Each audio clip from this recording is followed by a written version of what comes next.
দূরে সে পাশে বসে, পায়ে পায়ে কখনো চলে যায় জীবন উদযাপনের সুর। রেডিও রেডিও জাগো, এগিয়ে চলার সুর। রেডিও রেডিও জাগো। 90.8 megahertz community radio, Jadavpur university. শুরু হচ্ছে আমাদের বিশেষ অনুষ্ঠান ম্যাটিক্স কৃষি পাঠশালা। এই অনুষ্ঠানে আমরা ভূমি সুরক্ষা এবং চাষবাসের নানান দিক নিয়ে আলোচনা করব। সঙ্গে থাকবেন কৃষক এবং কৃষি বিশেষজ্ঞরা। ভারত সরকারের রাসায়নিক ও সার মন্ত্রকের উদ্যোগে এবং ম্যাটিক্স ফার্টিলাইজার অ্যান্ড কেমিক্যালস লিমিটেডের সহায়তায় অনুষ্ঠানটি সম্প্রচার করা হচ্ছে।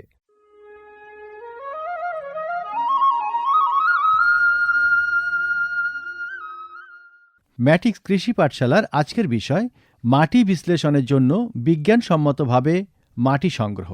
এ বিষয়ে আলোকপাত করার জন্য আজ স্টুডিওতে উপস্থিত আছেন বিশিষ্ট কৃষি বিজ্ঞানী প্রফেসর ডক্টর অজিত কুমার পোদ্দার। অনুষ্ঠানটি শুরু করার আগে বিশেষ ঘোষণা।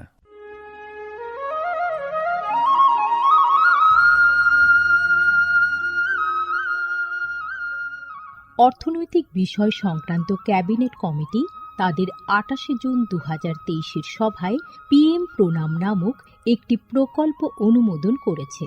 এই প্রকল্পের উদ্দেশ্য হল ধরিত্রী ও মৃত্তিকার পুনরুদ্ধার, পুষ্টি, উন্নতি সাধন এবং তা নিয়ে সচেতনতা বৃদ্ধি। গ্রামীণ স্তর থেকে শুরু করে আমাদের সকলের প্রচেষ্টা মাতৃভূমির যত্ন ও স্বাস্থ্য রক্ষার জন্য এই অনন্য পদক্ষেপকে ফলপ্রসূ করে তুলতে পারে। এই প্রকল্পের মূল লক্ষ্য হল কৃষিতে রাসায়নিক সার এবং কীটনাশকের অত্যধিক ব্যবহার দূর করা। বাড়তি ফলনের জন্য সার ও কীটনাশকের অতিরিক্ত ব্যবহার মাটিকে অসুস্থ করে তুলছে, কমিয়ে দিচ্ছে তার উৎপাদন ক্ষমতা। মাটির পুষ্টি আর সুরক্ষার জন্য প্রাকৃতিক অথবা জৈব সারের ভূমি পরীক্ষা ভিত্তিক সুষম ব্যবহার করা প্রয়োজন। পাশাপাশি দরকার জৈব ও প্রাকৃতিক চাষ পদ্ধতি এবং সম্পদ সংরক্ষণ প্রযুক্তি, যেমন সমন্বিত কৃষি ব্যবস্থা, ক্ষুদ্র সেচ, মালচিং, মাটির ক্ষতিকারক খনন না করা, ঘুরে ফিরে বিভিন্ন ফসলের চাষ ইত্যাদি। চাষবাসের এই টেকসই পদ্ধতিগুলো মাটির উর্বরতা বাড়াবে, পরিবেশ দূষণ কমাবে এবং দীর্ঘমেয়াদী উৎপাদনশীলতাকে শক্তিশালী করবে।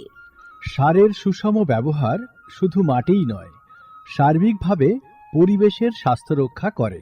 সুষম সার ব্যবহারের অর্থ হল উদ্ভিদকে তার প্রয়োজনীয় পুষ্টি উপাদানগুলি সঠিক পরিমাণে এবং অনুপাতে, সঠিক সময়ে এবং উপযুক্ত পদ্ধতিতে দেওয়া। সংশ্লিষ্ট রাজ্য বিশ্ববিদ্যালয়গুলি ইতিমধ্যেই তাদের এলাকায় উৎপাদিত ফসলের প্রয়োজন অনুসারে এর ডোজগুলি নির্ধারণ করেছে। সঠিক মাত্রায় সার ব্যবহার করলে ফলন যেমন বাড়বে, তেমনি বাড়বে ফসলের গুণমান। ভালোভাবে পোষিত মাটিতে ফলানো ফল, শাকসবজি ও শস্য প্রয়োজনীয় পুষ্টিতে ভরপুর আর সুস্বাদু হয়। ফলনের বৃদ্ধি আর উন্নত গুণমান আমাদের কৃষকদের জন্য নিয়ে আসবে বেশি মুনাফাও। শুধু বেশি ফসল নয়, উন্নততর ফসল আমাদের লক্ষ্য।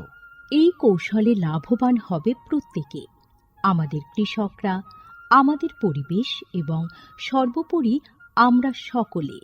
বিচার বিবেচনার সঙ্গে পরিপোষক ব্যবহার করলে কেবল ফলনই বাড়ে না, প্রজন্মের পর প্রজন্ম জমি থাকে উর্বর। সুতরাং আসুন, একটি উজ্জ্বল এবং স্থায়ী কৃষি ভবিষ্যতের জন্য আমরা সুষম সার ব্যবহারের প্রচার ও অনুশীলন চালিয়ে যাই।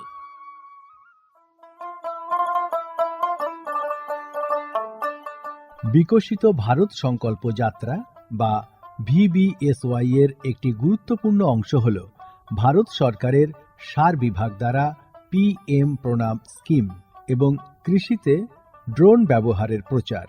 সারের সুষম ব্যবহার এবং ন্যানো সারের ব্যবহার নিশ্চিত করার কাজে সার বিভাগ বিভিন্ন সংস্থা ও মানুষকে নিযুক্ত করেছে, যেমন বিভিন্ন সার উৎপাদনকারী সংস্থা, প্রধানমন্ত্রী কৃষি সমৃদ্ধি কেন্দ্র বা PMKSK গুলি ফিল্ড অফিসার এবং নোডাল অফিসারদের।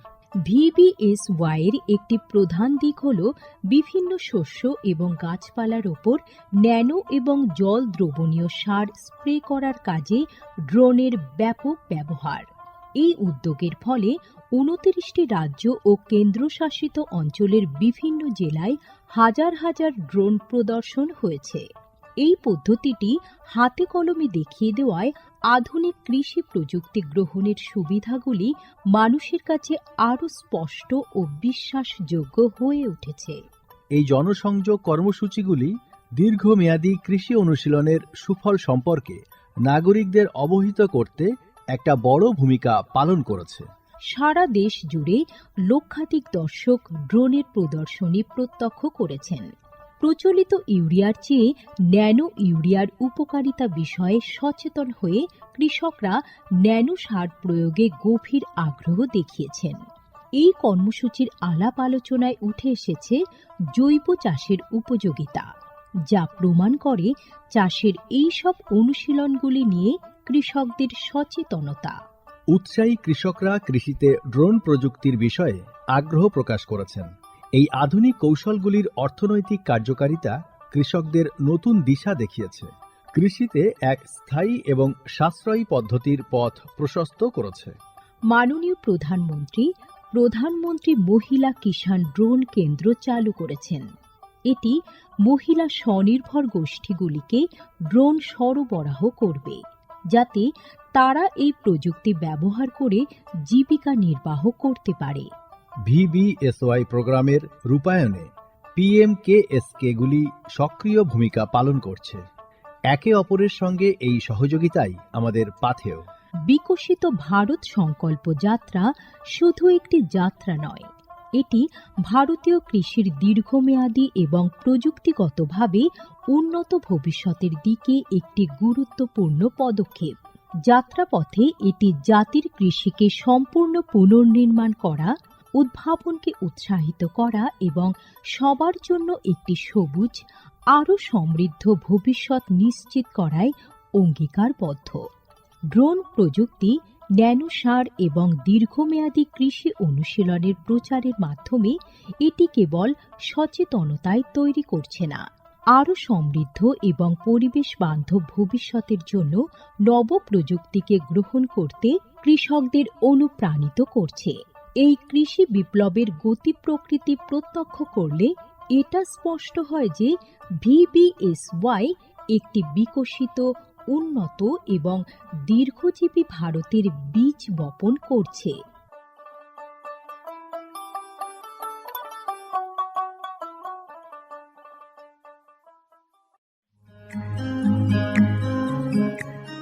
ভারতের যে সার কোম্পানিগুলি সবচেয়ে দ্রুত গতিতে বৃদ্ধি পাচ্ছে, ম্যাটিক্স ফার্টিলাইজার্স অ্যান্ড কেমিক্যালস লিমিটেড তার মধ্যে অন্যতম। পশ্চিমবঙ্গের পানাগড়ে অবস্থিত তাদের কারখানায় বছরে 12.5 লক্ষ টনের ওপর ইউরিয়া সার উৎপাদন হয়। ভারত সরকারের গ্রিনফিল্ড প্রজেক্ট হিসেবে স্বীকৃত এই কারখানায় তৈরি হয় ডক্টর ফসল। ইতিমধ্যেই যা পূর্ব ভারতের সর্বাধিক বিক্রিত ইউরিয়া সার হয়ে উঠেছে। কৃষি উন্নয়ন ও ভূমি সুরক্ষা, ক্ষুধা, অপুষ্টি ও দারিদ্র্য দূরীকরণ, গ্রামীণ এলাকা ও বস্তি উন্নয়ন, লিঙ্গ সাম্য, পরিবেশ, স্বাস্থ্য, শিক্ষা ইত্যাদি নানান বিষয়ের উপর জোর দেয় ম্যাটিক্সের CSR প্রকল্পগুলি।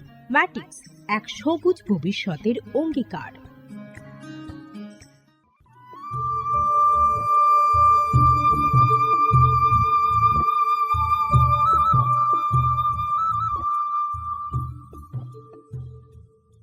ম্যাটিক্স কৃষি পাঠশালার আজকের পর্বের বিষয় মাটি বিশ্লেষণের জন্য বিজ্ঞানসম্মতভাবে মাটি সংগ্রহ।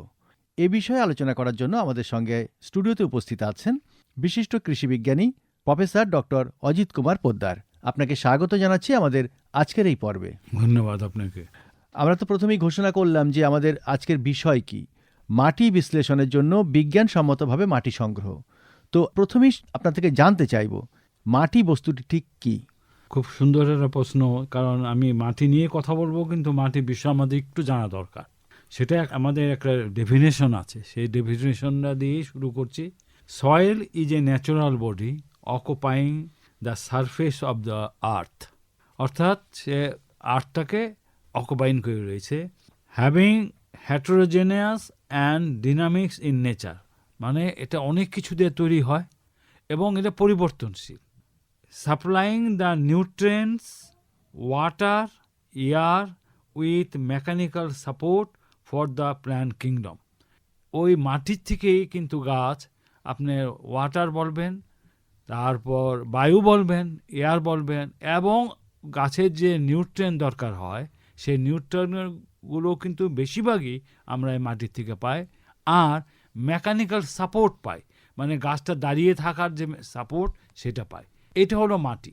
আচ্ছা, আপনি তো বিজ্ঞানী হিসাবে বিজ্ঞানের ভাষায় বললেন, একদম সহজ করে যদি আমাদের কৃষক বন্ধু বা আমাদের জন্য যদি একটু বলেন, ছোট্ট কথায় মাটি বলতে আমরা কি বুঝবো? কৃষক বন্ধুদের প্রথমে চিন্তা করতে হবে যে জমি আছে সেই জমির মাটিটা কি ধরনের। ধরেন যদি সে বালু মাটি হয়, সে যদি সে না জানে এবং সেখানে যদি সে ধান চাষ করে, তখন কিন্তু তার বিরাট ক্ষতি হবে। আবার ধরেন আপনি বালু মাটিতে ধান চাষ করলে ক্ষতি হবে, কিন্তু বালু মাটিতে যদি আবার আলু, গাজর এই জাতীয় চাষ করে, তো সেই ক্ষেত্রে কিন্তু তার লাভবান হবে। আবার ক্লে মাটিতে, মাটিকে আমরা সাধারণত 3 ভাগে ভাগ করি, সিল, স্যান্ড অ্যান্ড ক্লে। এর পার্সেন্টেজের উপর নির্ভর করবে মাটিটা কী ধরনের। এবং যদি আমি যে ক্লে মাটি বেশি থাকে, তো এটাকে আমরা হেভি সয়েল বলি। এবং হেভি সয়েলে কিন্তু ধান করবেন, কারণ এদের মানে পার্কুলেশন প্রসেসটা কম, অতএব মাটিতে জল ধরে রাখতে পারবে না। তার মানে আপনি বলতে চাইছেন যে কৃষক বন্ধু যে মাটিতে চাষ করছেন সেই মাটিটা সম্বন্ধে তার জানতে হবে, বিশ্লেষণ করতে হবে বা বুঝতে হবে, মানে এটাই প্রয়োজনীয়তা, তাই তো? হ্যাঁ, অবশ্যই এই প্রয়োজনীয়তা। কেন, আপনাকে যদি ছোট্ট করে আমি বলি, ধরেন একটা ভদ্রলোকের বা একটা কৃষক ভাইয়ের মাটিটা স্যান্ডি সয়েল আছে, সেই মাটিতে যদি সে ধান চাষ করে, তো তাকে প্রচুর পরিমাণে পানি দিতে হবে বা জল দিতে হবে। ফলে ধান গাছের গোড়ায় জল থাকতে, সাবমার্স কন্ডিশন ধান গাছে রাখতে হবে।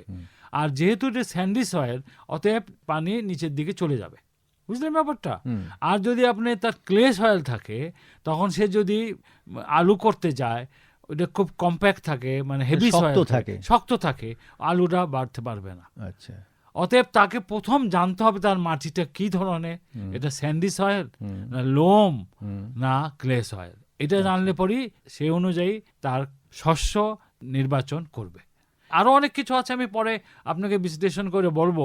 কিন্তু মাটিটা কিন্তু গাছের ক্রপ এবং আমাদের যে ট্রি বলি, যে গাছ, এদের জন্য অত্যন্ত প্রয়োজন। হ্যাঁ, কিছু গাছপালা সাবমার্স কন্ডিশনে বা পুকুরে জন্মায়, কিন্তু সেটা খুব কম। কিন্তু আমাকে উৎপাদন করতে হবে মাঠে যে, অবশ্য সেই মাঠের মাটিটা কি ধরনের সেটা যদি আমি না জানি ঠিক মতো, তবে কিন্তু আমি সেখানে সঠিকভাবে আমার শস্য নির্বাচন করতে পারবো না। আচ্ছা, এই মাটিটা কি ধরনের সেই বিশ্লেষণ করার জন্যই কি মাটি পরীক্ষা করতে হয়? হ্যাঁ, এখন শস্য ক্ষেত্রের মাটিটা কি ধরনের, এটা অনেক রকম ভাবে হবে। ফিজিক্যালি কি ধরনের, কেমিক্যালি কি ধরনের, বায়োলজিক্যালি কি ধরনের। আচ্ছা, তিনটা কিন্তু তাকে চিন্তা করতে হবে। বিজ্ঞানীকে চিন্তা করতে হবে যে এটা ফিজিক্যালি কি ধরনের, কেমিক্যালি কি ধরনের, আর বায়োলজিক্যালি কি ধরনের। এটা যদি সে না করতে পারে, তো কিন্তু সঠিকভাবে সে নির্ণয় করতে পারবে না, এবং মানে বিজ্ঞান ভিত্তিক চাষ করে যে ম্যাক্সিমাম উৎপাদন করা যায় সেটা সে করতে পারবে না। সেই ক্ষেত্রে দেখেন, একটা গাছের নিউট্রিয়েন্টের প্রয়োজন পড়ে 20 ধরনের, তার মধ্যে 9টা থাকে বেশি পরিমাণে লাগে আর 11টা থাকে কম পরিমাণে লাগে। আচ্ছা, যদিও এখনো আমি দেখছি অনেক বইয়ে যে 16টা এসেনশিয়াল এলিমেন্টের কথা বলে, তার মধ্যে বলে 9টা আর 7টা, এটা বলে, কিন্তু এখন আরো 4টা কিন্তু বেড়েছে। আচ্ছা, যেমন তার জন্য আপনি নিকেল, তারপরে কোবাল, ভ্যানেডিয়াম, অ্যালুমিনিয়াম এগুলো বেড়েছে। এগুলোকে এসেনশিয়াল এলিমেন্ট বলে। আচ্ছা, এটাকে 2 ভাগে ভাগ করা হয়, একটা হলো বেশি পরিমাণে লাগে, একটা কম পরিমাণে মানে, কিন্তু লাগবে, রাখতে হবে।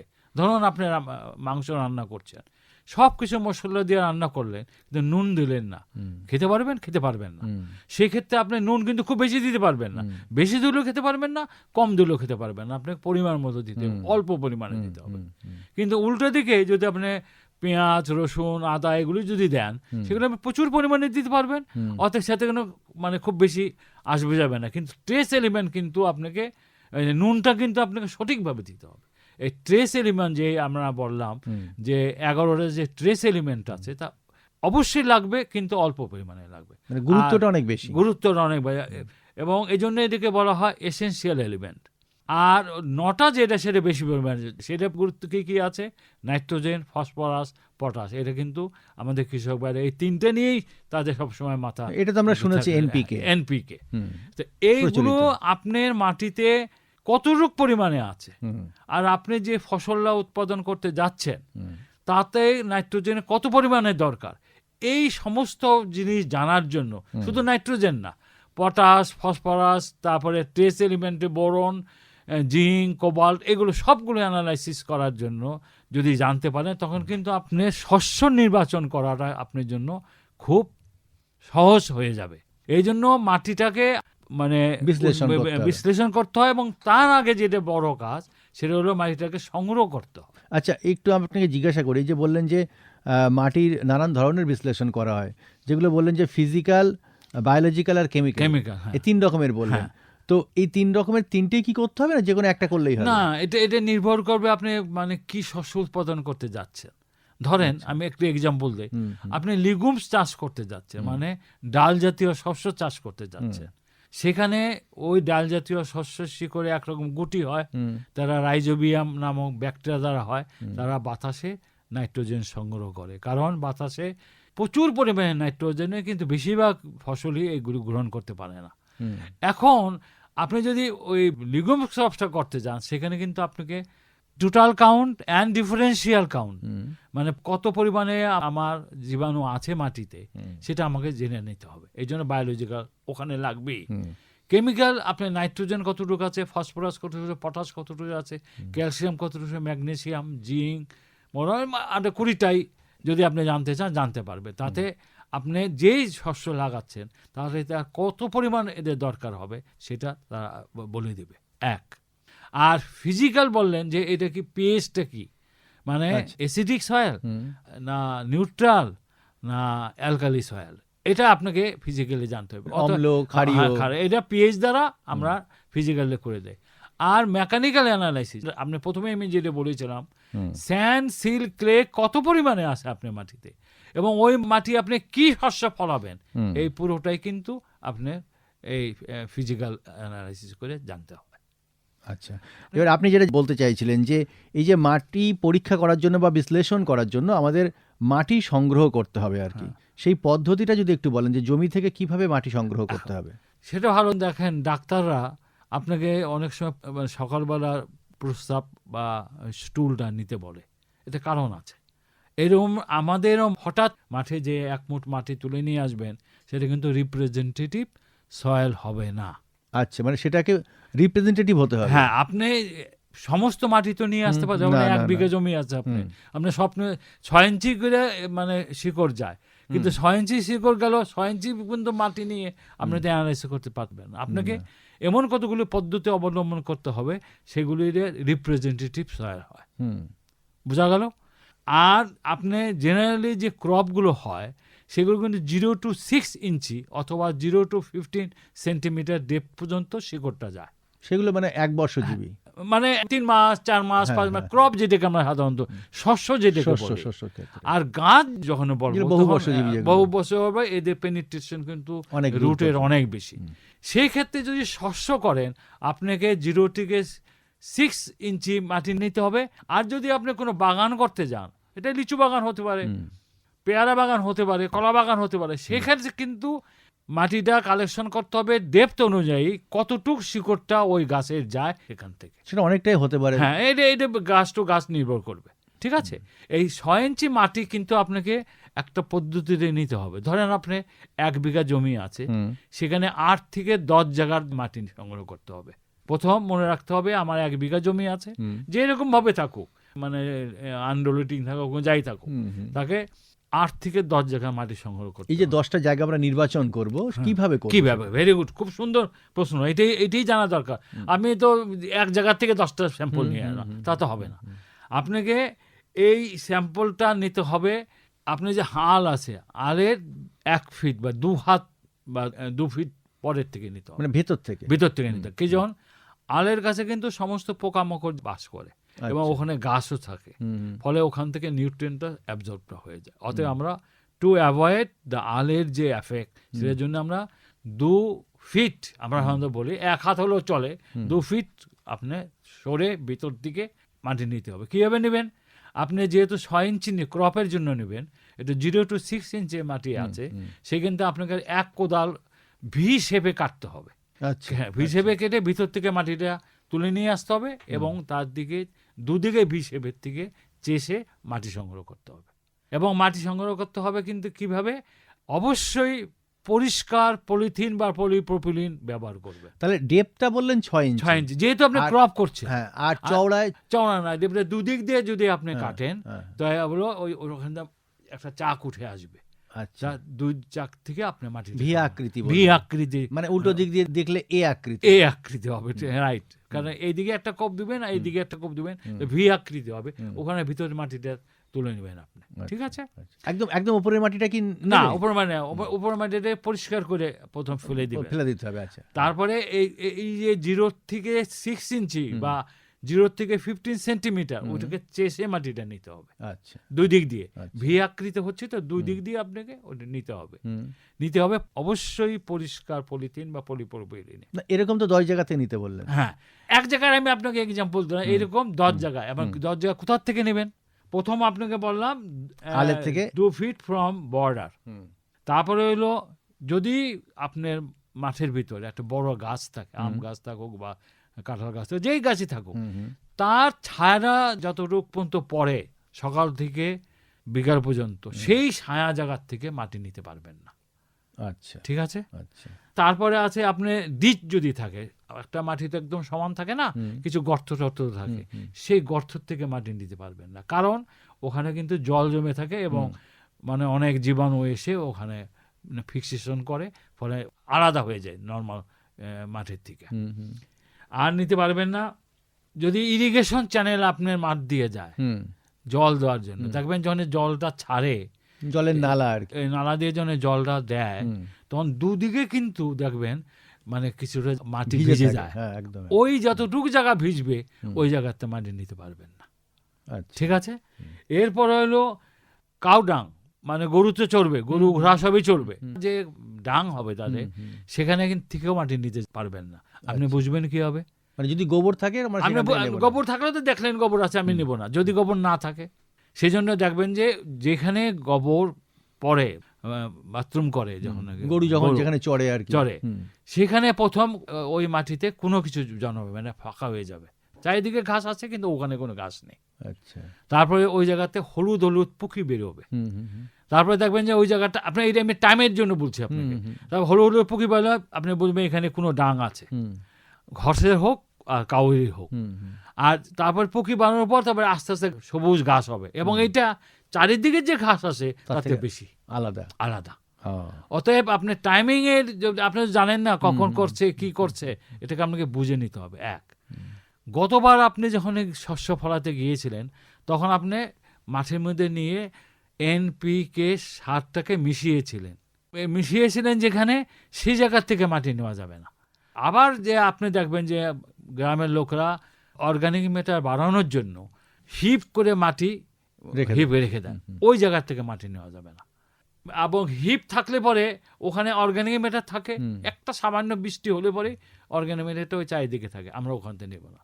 এই কতগুলো এই বিধিনিষেধগুলো আমাদেরকে মানতে হবে, কোথা থেকে আমরা মাটি নেব না। এবং 8 থেকে 10 জায়গা এর আলাদা জায়গা আছে, ওখান থেকে আপনি ট্রাভার্স লাইন করে, যে সমস্ত মাঠটা যেমন কভার করে সেইভাবে ট্রাভার্স লাইন করে জিগজ্যাগ করে মাটি আমরা সংগ্রহ করলাম। এই সংগ্রহ করার পরে প্রসেসিং এ আমরা কিভাবে? আচ্ছা, মাটিটা সংগ্রহ করলে আপনি একটা পরিষ্কার বালতি নিতে পারেন বা গামলা নিতে পারেন। এই প্রত্যেকটা মাটি যতটুকু অল্প অল্প করে মাটি এখানে জমাবে, জমায় এটাকে থেকে বড় বড় ঘাস বা বড় বড় ইট যেগুলি থাকে সেগুলিকে আপনি আলাদা করবেন।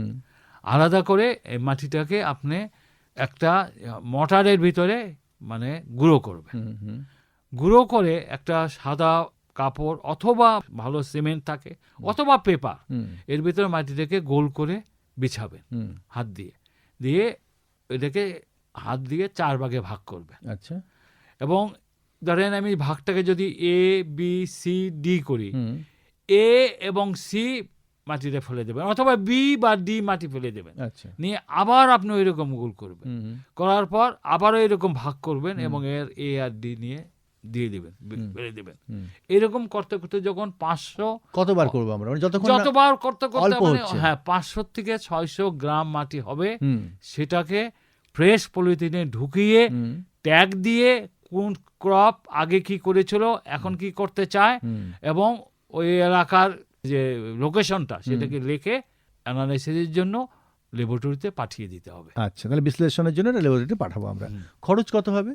খরচা আমরা সাধারণত available nitrogen, available phosphorus, available potash, organic carbon, pH এবং ইলেকট্রিক্যাল কন্ডাক্টিভিটি, সল্ট আছে কিনা, যেহেতু দক্ষিণ 24 পরগনা এটা বেশি ইম্পর্টেন্ট, এই 6টা কম্পোনেন্টের জন্য আমরা 50 টাকা নেই। এছাড়া যদি আপনি অন্য অন্য ট্রেস এলিমেন্ট কাজ করতে চান সেগুলো মানে এটা বেসরকারি জায়গার কথা বলছেন? হ্যাঁ, বেশ সরকারিভাবে ফ্রি? সরকারিভাবে ফ্রি। আচ্ছা, এই যে টেস্ট করার পরে আপনারা যে ফলাফলটা দেবেন, টেস্ট রিপোর্টটা দেবেন, সেটা দেখে কৃষক বন্ধুরা কি বুঝতে পারেন বা চাষ করতে পারেন বা কি করবেন? হ্যাঁ, কি উনি যখন নাকি সে মাটিটা পরীক্ষা হলো, তার শস্য উৎপাদনের পরপরই কিন্তু আমরা কিন্তু তাকে একটা হেলথ কার্ড দিব, সরকার থেকেও দিচ্ছে এবং ওরা বুঝিয়ে দেয়, হেলথ কার্ড দিব, সেটাকে কিন্তু লেখা থাকবে আপনি কি ক্রপ করেছিলেন, সেই অনুযায়ী রিকমেন্ডেশন হবে। আপনাকে মনে রাখতে হবে সব গাছ কিন্তু সব রকম ভাবে তার নিউট্রিয়েন্ট নেয় না। অতএব আমরা জানি বিজ্ঞানীরা যে কোন গাছ কতটুকু কি নিউট্রিয়েন্ট নেবে, আমরা সেইভাবে ওনাদের রিকমেন্ড করে দেব। মানে হেলথ কার্ডটার পাশাপাশি আপনারা বুঝিয়ে দেবেন যে তিনি কি করবেন আর কি করবেন না। আচ্ছা, এই যে মাটি বিশ্লেষণের জন্য বা মাটি সংগ্রহ করার জন্য কৃষক বন্ধুদের কি কি করণীয় এবং কি কি করণীয় না, যদি ছোট্ট করে একটু বলেন। কৃষক বন্ধুদের সবসময় মনে রাখতে হবে যে তার মাটির স্ট্যাটাসটা কি, এই সম্বন্ধে তার জ্ঞান থাকা দরকার, কারণ তার ফসল করতে হলে তার মাটির স্ট্যাটাস দরকার। মাটি পরীক্ষা করতে যেহেতু বেসরকারিভাবে কিছু পয়সা খরচ হয়, এই জন্য আমি বলবো যে প্রতি ফসলের আগে, বিদেশে যেরকম করে প্রতি ফসলের আগে মাটি পরীক্ষা করে, কিন্তু আমি বলবো যে বছরে কমসে কম একবার মাটিটা পরীক্ষা করে নিন, তাতে আপনার বিজ্ঞান ভিত্তিক চাষও হবে এবং ম্যাক্সিমাম উৎপাদন আপনি সংগঠিত করতে পারবেন আপনার মাঠে, এবং খরচটাও কম হবে। খরচও কম হবে। বেশ, ম্যাটিক্স কৃষি পাঠশালার আজকের পর্বে আমরা আলোচনা করছিলাম যে মাটি বিশ্লেষণের জন্য বিজ্ঞানসম্মতভাবে মাটি সংগ্রহ। আর এ বিষয়ে আলোকপাত করার জন্য আমাদের সঙ্গে অতিথি হিসাবে স্টুডিওতে উপস্থিত ছিলেন বিশিষ্ট কৃষি বিজ্ঞানী প্রফেসর ডক্টর অজিত কুমার পোদ্দার। আপনাকে অনেক অনেক ধন্যবাদ। আপনাকেও ধন্যবাদ।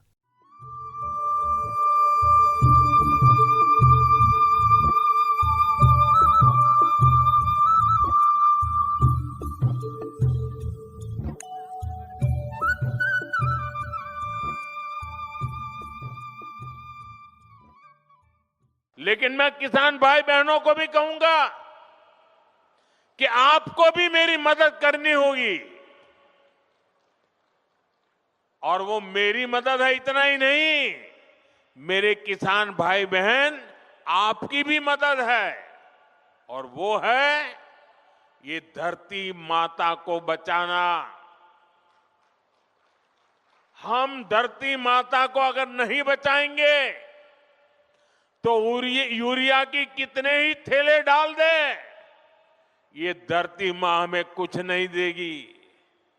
और इसलिए जैसे शरीर में बीमारी हो जाए तो दवाई भी हिसाब से लेनी पड़ती है। 2 गोली की जरूरत है, 4 गोली खा लें तो शरीर को फायदा नहीं, नुकसान हो जाता है। वैसा ही ये धरती मां को भी अगर हम जरूरत से ज्यादा, पड़ोस वाला ज्यादा बोरी डालता है इसलिए मैं भी बोरी डाल दूं, इस प्रकार से अगर करते रहेंगे तो ये धरती मां हमसे रूठ जाएगी। यूरिया खिला खिला करके हमें धरती माता को मारने का कोई हक नहीं है। ये हमारी मां है, हमें उस मां को भी बचाना है। এতক্ষণ শুনলেন আমাদের বিশেষ অনুষ্ঠান ম্যাটিক্স কৃষি পাঠশালা ভারত সরকারের রাসায়নিক ও সার মন্ত্রকের উদ্যোগে এবং ম্যাটিক্স ফার্টিলাইজার অ্যান্ড কেমিক্যালস লিমিটেডের সহায়তায় অনুষ্ঠানটি সম্প্রচার করা হলো।